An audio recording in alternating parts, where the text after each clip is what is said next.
बृहस्पति देव की व्रत कथा। विष्णु भगवान की जय, लक्ष्मी मैया की जय। प्राचीन समय की बात है, भारत में एक राजा राज्य करता था। वह बड़ा ही प्रतापी और दानी था। नित्य प्रतिदिन मंदिर में भगवत दर्शन करने जाता था। वह ब्राह्मण और गुरु की सेवा किया करता था। उसके दरबार से कोई भी याचक निराश होकर नहीं लौटता था। वह प्रत्येक गुरुवार को व्रत रखता एवं पूजन करता था। हर दिन गरीबों की सहायता करता था। परंतु यह सब बातें उसकी रानी को अच्छी नहीं लगती थी। वह न व्रत करती, न किसी को एक पैसा दान में देती थी। वह राजा से भी ऐसा करने को मना किया करती थी।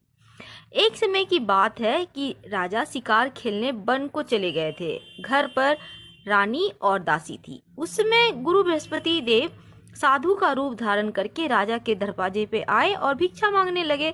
तो साधु ने रानी से भिक्षा मांगी तो वह कहने लगी कि हे साधु महाराज, मैं इस दान पुण्य से तो तंग आ गई हूँ। इस कार्य के लिए तो मेरे पति देव ही बहुत हैं। अब आप ऐसी कृपा करें कि सारा धन नष्ट हो जाए ताकि मैं आराम से रह सकूं। साधु रूपी बृहस्पति देव ने कहा, हे देवी, तुम तो बड़ी विचित्र हो। संतान और धन से कोई भी दुखी नहीं होता, इसको सभी चाहते हैं। पापी भी पुत्र और धन की इच्छा रखता है। अगर तुम्हारे पास धन अधिक है तो भूखे मनुष्यों को भोजन कराओ, प्याऊ लगवाओ, ब्राह्मणों को दान दो, धर्मशालाएं बनवाओ, कुआं, तालाब, बावड़ी, बाग बगीचे आदि का निर्माण कराओ और निर्धनों की कुंवारी कन्याओं का विवाह करवाओ। साथ ही यज्ञ आदि करो। इस प्रकार के कर्मों से आपका कुल का और आपका नाम परलोक में सार्थक होगा एवं स्वर्ग की प्राप्ति होगी। परंतु रानी साधु की इन बातों से खुश न हुई। उसने कहा, हे साधु महाराज, मुझे ऐसे धन की आवश्यकता नहीं जिसको मैं अन्य लोगों को दान दूं और जिसको रखने और संभालने में ही सारा समय मेरा नष्ट हो जाए। साधु ने कहा, हे देवी, यदि तुम्हारी ऐसी इच्छा है तो मैं जैसा बतलाता हूँ तुम वैसा ही करना।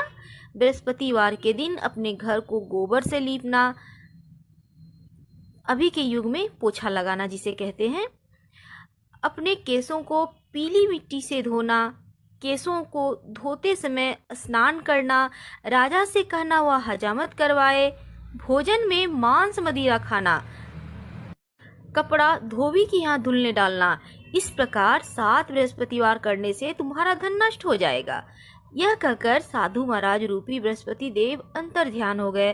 रानी ने साधु के कहने के अनुसार 7 बृहस्पतिवार तक वैसा ही किया।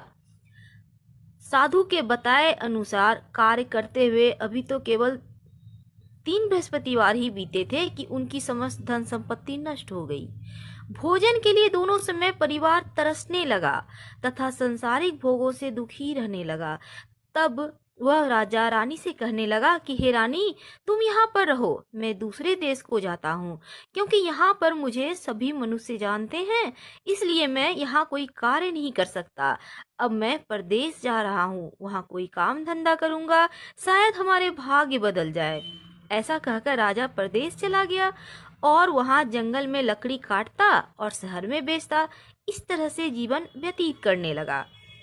इधर राजा के बिना रानी और दासियां दुखी रहने लगी।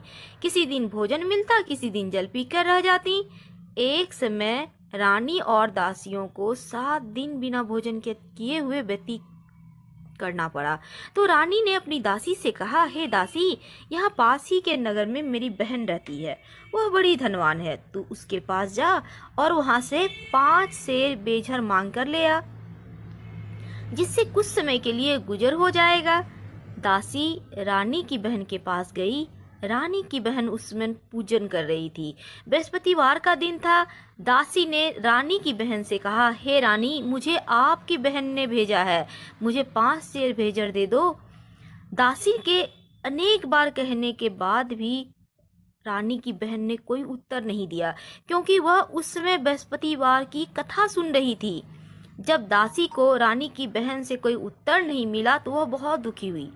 उसे क्रोध भी आया। वह लौटकर रानी से बोली, हे रानी, आपकी बहन को बहुत धनी स्त्री है, वह छोटे लोगों से बात नहीं करती। मैंने उससे कहा तो उसने कोई उत्तर ही नहीं दिया, मैं वापस चली आई। रानी बोली, हे दासी, इसमें उसका कोई दोष नहीं है। जब बुरे दिन आते हैं ना तो कोई सहारा नहीं देता। अच्छे बुरे का पता आपत्ति विपत्ति में ही लगता है। जो ईश्वर की इच्छा होगी वही होगा। यह सब हमारे भाग्य का दोष है। उधर रानी की बहन ने सोचा कि मेरी बहन की दासी आई हुई थी, परंतु मैं उससे ना बोली, इससे वह बहुत दुखी होगी।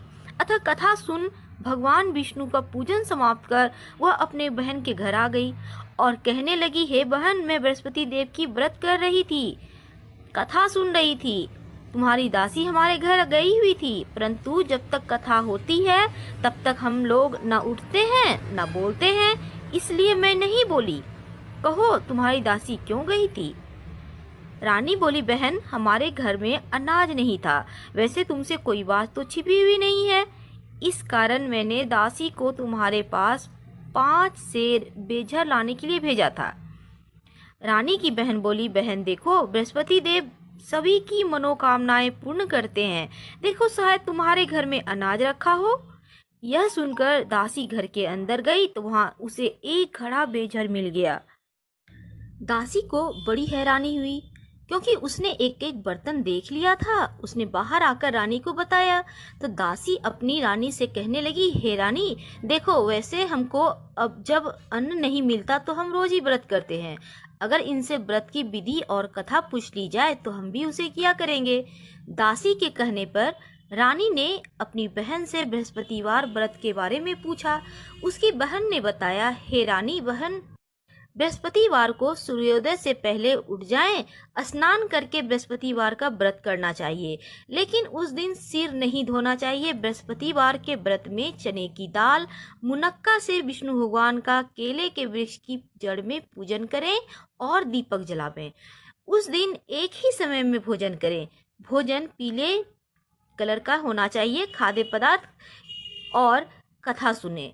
इस प्रकार करने से गुरु भगवान प्रसन्न होते हैं, अन्न पुत्र धन देते हैं, मनोकामना पूर्ण करते हैं।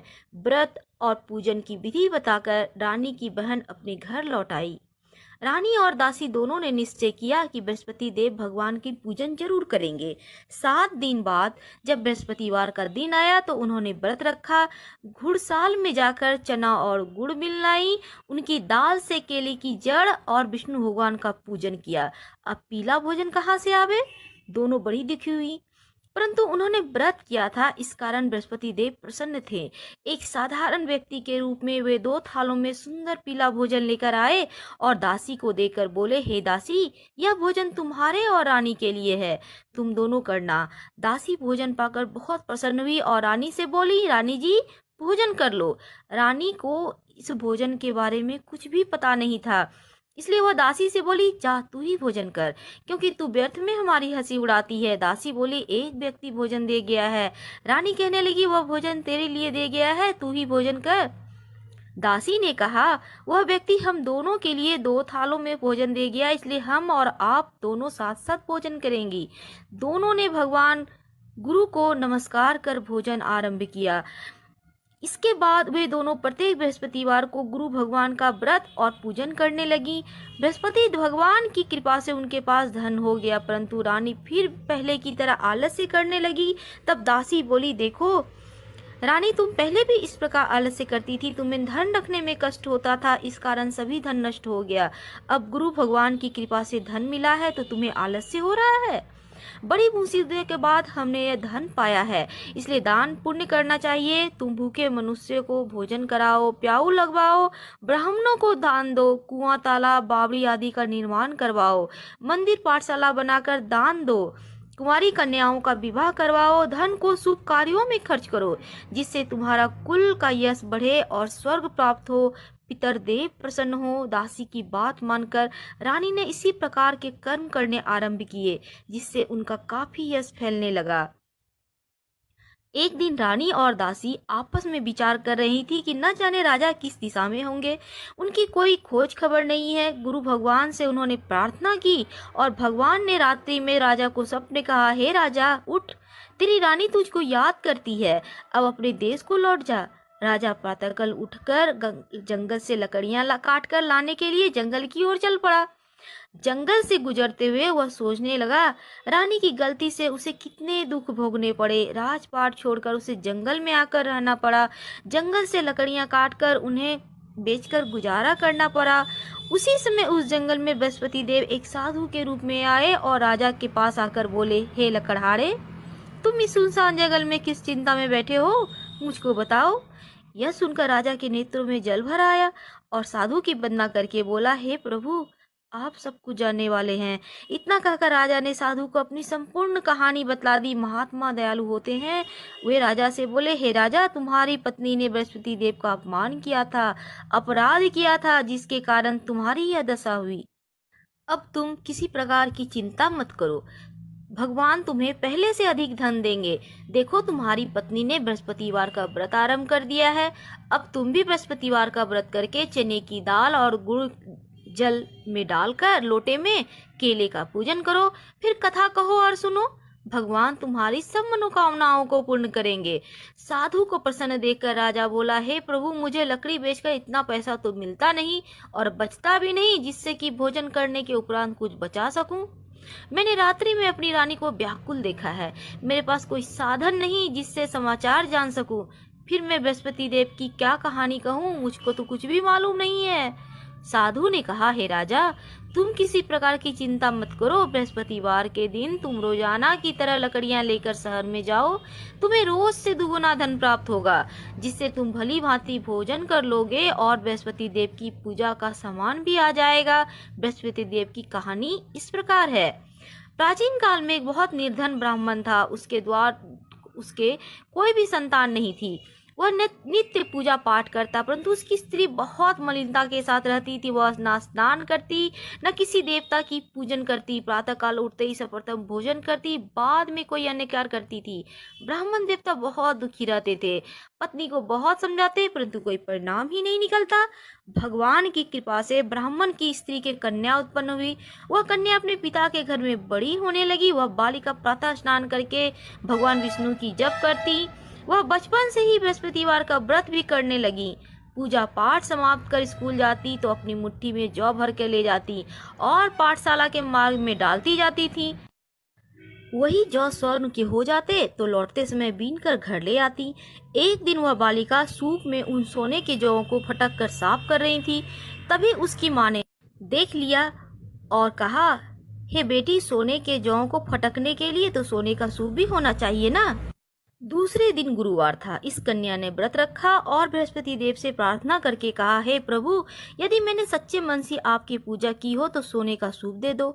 बृहस्पति देव ने उसकी प्रार्थना स्वीकार कर ली। रोजाना की तरह वह कन्या जौ फैलाती हुई स्कूल चली गई। स्कूल से लौटकर जब वह जौ बीन रही थी तो बृहस्पति देव की कृपा से उसे सोने का सूप मिला। उसे वह घर ले आई और उसमें जौ साफ करने लगी, परंतु उसकी माँ का वही ढंग रहा। एक दिन की बात है, वह कन्या सोने के सूप में जौ साफ कर रही थी। उस समय उस नगर का राजकुमार वहां से होकर निकला।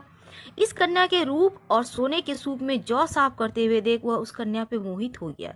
राजमहल आकर वह भोजन और जल त्याग कर उदास होकर लेट गया। राजा को जब इस राजकुमार के द्वारा अन्न जल त्यागने का समाचार प्राप्त हुआ तो मंत्रियों के साथ अपने पुत्र के पास गए और बोले, हे बेटा, तुम्हें किस बात का कष्ट है? किसी ने कोई अपमान किया है या कोई कारण है तो मुझको बताओ, मैं वही करूंगा जिससे तुम्हें प्रसन्नता हो। राजकुमार ने अपने पिता की बातें सुनी और वह बोला, मुझे आपकी कृपा से किसी बात का दुख नहीं है। किसी ने मेरा अपमान नहीं किया है, परंतु मैं उस लड़की के साथ विवाह करना चाहता हूँ जो सोने के सूप में जौ साफ कर रही थी।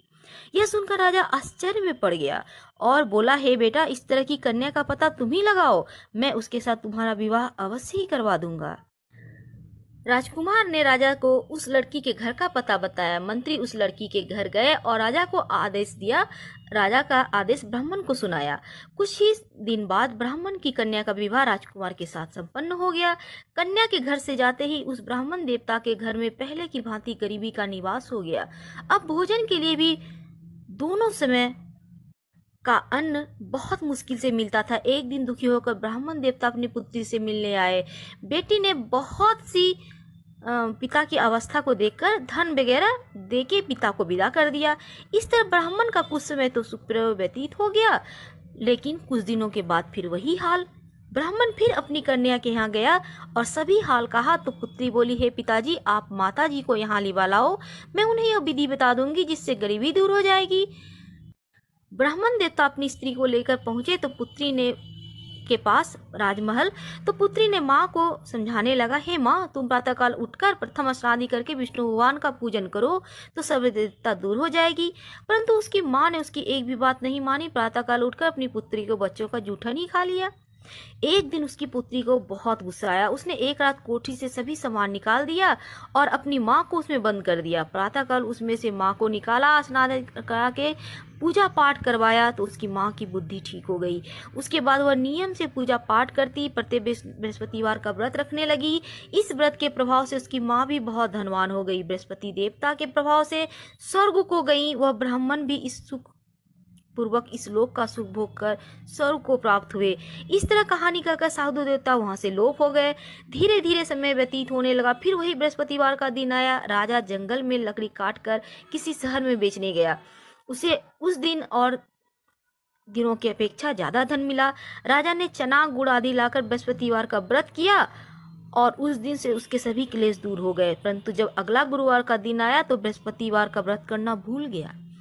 इस कारण बृहस्पति देव नाराज हो गए। उस दिन उस नगर के राजा ने विशाल यज्ञ का आयोजन कराया और अपनी समस्त राज्य में घोषणा करवा दी कि कोई भी मनुष्य अपने घर में भोजन ना बनावे, ना आग जलावे। समस्त लोग मेरे यहाँ भोजन करने आवे।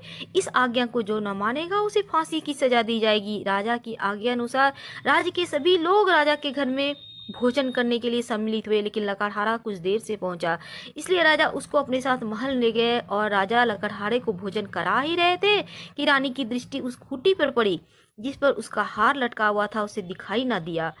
रानी ने निश्चय किया कि मेरा हार इसी लकड़हारे ने चुरा लिया है। उसी समय सैनिक बुलवाकर उसको जेल में डलवा दिया। तब लकड़हारे जेल में गया तो बड़ा दुखी होकर विचार करने लगा कि न जाने कौन से पूर्व जन्म के कर्म से मुझे यह दुख प्राप्त हुआ है, और उसी साधु को याद करके रोने लगा जो जंगल में मिला था। तत्काल बृहस्पति देव साधु के रूप में प्रकट हुए और उसकी दशा को देखकर कहने लगे, हे रे मूर्ख, तूने बृहस्पतिवार की कथा नहीं कही, इसी कारण तुझे यह दुख प्राप्त हुआ है। अब तू चिंता मत कर। बृहस्पतिवार के दिन जेल खाने के दरवाजे पे 4 पैसे पड़े मिलेंगे। तू उनसे बृहस्पति देव की पूजा करना तो तेरे सभी कष्ट दूर हो जाएंगे। अगले बृहस्पतिवार उसे जेल के द्वार पर 4 पैसे मिले। राजा ने पूजा का सामान मंगाकर कथा कही और प्रसाद बांटा।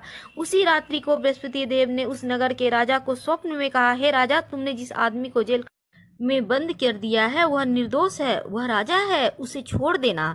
रानी का हार उसी खूंटी पर लटका हुआ है। अगर तू ऐसा नहीं करेगा तो मैं तेरे राज्य को नष्ट कर दूंगा। राजा प्रातःकाल उठा और खूंटी पर हार टंगा हुआ देख लकड़हारे को बुलाकर क्षमा मांगी और राजा के योग्य सुंदर वस्त्र आभूषण भेंट कर उसे विदा किया। गुरुदेव की आज्ञा अनुसार राजा अपने नगर को चल दिया। जब राजा नगर के निकट पहुंचा तो उसे बड़ा ही आश्चर्य हुआ। नगर में पहले से अधिक बाग, तालाब, कुएं और बहुत सी धर्मशालाएं आदि बने हुए थे, मंदिर आदि बने हुए थे। तो राजा को आश्चर्य हुआ। राजा ने पूछा, यह किसका बाग और धर्मशाला है? तब नगर के सब लोग कहने लगे, यह सब रानी और दासी के द्वारा बनवाए गए हैं। राजा को आश्चर्य हुआ और गुस्सा भी आया। जब रानी ने खबर सुनी कि राजा आ रहे हैं तो उसने अपनी दासी से कहा, हे दासी, देख राजा हमको कितनी बुरी हालत में छोड़ गए थे, वह हमारी हालत को देखकर लौट न जाएं, इसलिए तू दरवाजे पर खड़ी हो जा। रानी की आज्ञा अनुसार दासी दरवाजे पर खड़ी हो गई। जब राजा आए तो उन्हें अपने साथ महल में लिवा लाई। तब राजा ने क्रोध में करके अपनी तलवार निकाली और पूछने लगा, बताओ यह धन तुम्हें कैसे प्राप्त हुआ? तब रानी ने बताया, हमें यह सब धन बृहस्पति देव की व्रत के प्रभाव से प्राप्त हुआ है। राजा ने तब निश्चय किया कि 7 रोज बाद तो सभी बृहस्पति देव की पूजन करते हैं, परंतु मैं रोजाना ही दिन में 3 बार कथा करूंगा और रोज ही व्रत किया करूंगा। अब हर समय राजा के दुपट्टे में चने की दाल बंधी रहती, वह दिन में 3 बार कथा कहता। एक रोज राजा ने विचार किया कि चलो अपनी बहन के यहाँ हो आवे। इस तरह निश्चय कर राजा घोड़े पर सवार होकर अपनी बहन के यहाँ चल दिया। मार्ग में उसने देखा कुछ आदमी मुर्दे को लिए जा रहे हैं। उन्हें रोककर राजा कहने लगा, अरे भाइयों, मेरी बृहस्पतिवार की कथा सुन ले। वे बोलो, लो हमारा आदमी मर गया है, इसको अपनी कथा की पड़ी है। परंतु कुछ आदमी बोले, अच्छा कहो, हम तुम्हारी कथा भी सुनेंगे। राजा ने दाल निकाली और कथा करनी शुरू कर दी। जब कथा आधी हुई तो मुर्दा हिलने लगा और कथा समाप्त हुई तो राम राम कहते हुए मुर्दा खड़ा हो गया। राजा आगे बढ़ा, उसने चलते चलते शाम हो गई। आगे मार्ग में एक किसान खेत में हल चलाता मिला। राजा उससे बोला, अरे भैया, तुम मेरी बृहस्पति देव की कथा सुन ले। किसान बोला, जब तक मैं तेरी कथा सुनूंगा 4 अढ़ैया खेत जोत लूंगा, जा कथा अपनी किसी और को सुनाना। राजा आगे चलने लगा। राजा के हटते ही बैल पछाड़ करके गिर गए। किसान के पेट में बहुत जोर दर्द होने लगा। उसी समय किसान की माँ रोटी लेकर आई। उसने जब यह देखा तो अपने पुत्र से सब हाल पूछा। बेटे ने सभी हाल कह दिया। तो बुढ़िया दौड़ी दौड़ी घुड़सवार के पास गई और उससे बोली, मैं तेरी कथा सुनूंगी, तू अपनी कथा मेरे खेत पे चल के कहना। राजा ने लौटकर बुढ़िया के खेत पे जाकर कथा कही, जिसके सुनते ही बैल खड़े हो गए। किसान का पेट का दर्द भी बंद हो गया। राजा अपनी बहन के घर पहुंचा तो बहन ने भाई की खूब मेहमानी की। दूसरे रोज प्रातःकाल राजा जगा तो वह देखा कि सब लोग भोजन कर रहे हैं। राजा ने अपनी बहन से पूछा, ऐसा कोई मनुष्य नहीं है जिसने भोजन न किया हो? वह मेरी बृहस्पति देव की कथा तो सुन ले। यह सुनकर बहन बोली, भैया, यह देश ही ऐसा है, लोग यहाँ पहले भोजन करते हैं, बाद में अन्य कार्य करते हैं। अगर कोई पड़ोस में है तो मैं देख कर आती हूँ। ऐसा कहकर बहन चली गई, परंतु उसे ऐसा कोई भी व्यक्ति नहीं मिला जिसने भोजन न किया हो। अतः वह एक कुम्हार के घर गई जिसका लड़का बीमार था। उसे मालूम हुआ कि उसके यहाँ से 3 रोज से किसी ने भोजन नहीं किया है। रानी ने अपने भाई की कथा सुनने के लिए कुम्हार से कहा तो वह तैयार हो गया। राजा ने जाकर बृहस्पतिवार की कथा कही, जिसका सुनकर उसका लड़का ठीक हो गया। अब तो राजा की प्रशंसा होने लगी। एक दिन राजा ने अपनी बहन से कहा, हे बहन, मैं अपने घर जाऊंगा, तुम भी तैयार हो जाओ। राजा की बहन ने अपनी सास से कहा तो अपने भाई के साथ जाने की आज्ञा मांगी। सास बोली, चली जा, परंतु अपने लड़कों को मत ले जाना, क्योंकि तेरे भाई को कोई संतान नहीं होती है। बहन ने अपने भाई से कहा, हे भैया, मैं तो चलूंगी, कोई बालक नहीं जाएगा। राजा ने कहा, जब बालक ही नहीं जाएगा तो तुम जाकर क्या करोगी? दुखी मन से राजा अपने नगर को लौट आया। राजा ने अपनी रानी से कहा, हम निसंतान हैं, कोई हमारे घर आना पसंद नहीं करता। इतना कहकर बिना कुछ खाए सैया पर लेट गए। रानी बोली, हे प्रभु, बृहस्पति देव ने हमें सब कुछ दिया है, हमें संतान भी अवश्य देंगे। उसी रात बृहस्पति देव ने राजा को स्वप्न में कहा, हे राजा, उठ, सभी सोच त्याग दे, तेरी रानी गर्भवती है। राजा को यह जानकर बहुत खुशी हुई। 9 महीने रानी के गर्भ से एक सुंदर पुत्र पैदा हुआ। जब राजा की बहन ने यह सब शुभ समाचार सुना तो वह बहुत खुश हुई और बधाई लेकर अपने भाई के यहाँ आई। तभी रानी ने कहा, घोड़ा चढ़कर तो नहीं आई, गधी चढ़ी आई। राजा की बहन बोली, भाई, मैं इस प्रकार ना कहती, तुम्हें औलाद कैसे मिलता? बृहस्पति देव ऐसे ही हैं, जिनके मन में जो भी कामनाएं रहती हैं सभी को पूर्ण करते हैं। जो सद्भावना पूर्वक बृहस्पतिवार का व्रत करता है, पढ़ता है, सुनता है अथवा दूसरों को सुनाता है, बृहस्पति देव उसकी सदैव रक्षा करते हैं। जो संसार में सद्भावना व सच्चे हृदय से बृहस्पति देव की पूजन करते हैं, उनकी सभी मनोकामनाएं उसी प्रकार से पूर्ण होती है जैसे राजा और रानी ने बृहस्पति देव की कथा और गुणगान किया। उनकी सभी इच्छाएं बृहस्पति देव ने पूर्ण की थी। मनुष्य को हृदय से उनका जय जयकार करते हुए, मनन करते हुए जय जयकार बोलना चाहिए। बृहस्पति भगवान की जय, विष्णु भगवान की जय, लक्ष्मी मैया की जय। दोस्तों, ये कथा आदि मत सुनिएगा, बहुत पाप लगता है। आप जब भी कथा सुने, पूरा कथा सुनने के बाद हाथ में जो आपने पुष्प या चना गुड़ रखा था वहीं पे अर्पित करें और प्रणाम करें, आरती करें। धन्यवाद। हम फिर मिलेंगे।